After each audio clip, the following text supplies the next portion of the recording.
ஸ்ரீராம். என்னோட யூடியூப் பார்க்குறவங்க லைக் பண்ணுங்கள், ஷேர் பண்ணுங்கள், சப்ஸ்கிரைப் பண்ணுங்கள். பொதுவாக இப்போ கல்யாணம் போன்ற சுப நிகழ்ச்சிகள் ஒரு வீட்டில் நடக்குதுன்னு வச்சிங்களேன். அந்த கல்யாணம் முடிஞ்ச உடனே வீட்டில் ஒரு 2 பசங்க இருப்பாங்க, 3 பசங்க இருப்பாங்க. கல்யாணம் ஊரில் ஒரு பசங்க கூட இருப்பாங்க.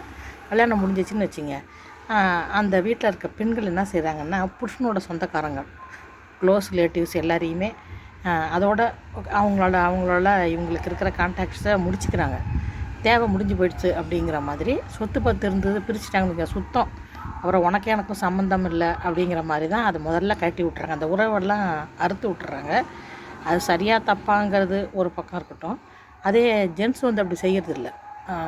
என் வீட்டை எனக்கு எல்லா காரியம் முடிஞ்சு போச்சு, எனக்கு பொன்னாட்டியோட சொந்தக்காரங்க தேவையில்லைன்னு ஜென்ஸ் அப்படி செய்கிற, லேடிஸ் செய்கிறாங்க.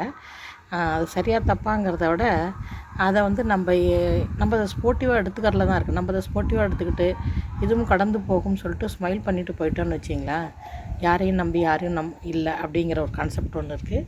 அதோடு இல்லாமல் கஷ்டமோ நஷ்டமோ நம்ம தான் அனுபவிக்க போகிறோம், யாரும் நம்மளுக்கு ஹெல்ப் பண்ண போகிறதும் இல்லை. அப்படிங்கும்போது அதை ரொம்ப ஈஸியாக எடுத்துக்கிட்டு ஸ்மைல் பண்ணிவிட்டு போயிடலாம்.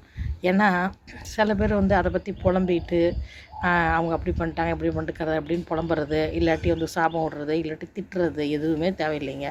அழகாக ஸ்மைல் பண்ணிவிட்டு அழகாக போயிடலாம். ஏன்னா எல்லாத்துக்குமே ஒரு கணக்குன்றது கடவுள் இதில் இருக்குது.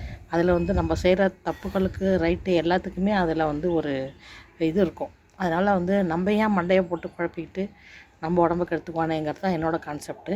இந்த மாதிரி சிச்சுவேஷன் இருக்கவங்க யாராக இருந்தாலும் இப்படியே அதை லைட்டாக எடுத்துக்கோங்க. பெருசாக அதை பற்றி நீங்கள் ரொம்ப யோசித்து உங்கள் உடம்பையும் மனசையும் கெடுத்துக்க வேணாம். லைக் பண்ணுங்கள், ஷேர் பண்ணுங்கள், சப்ஸ்கிரைப் பண்ணுங்கள்.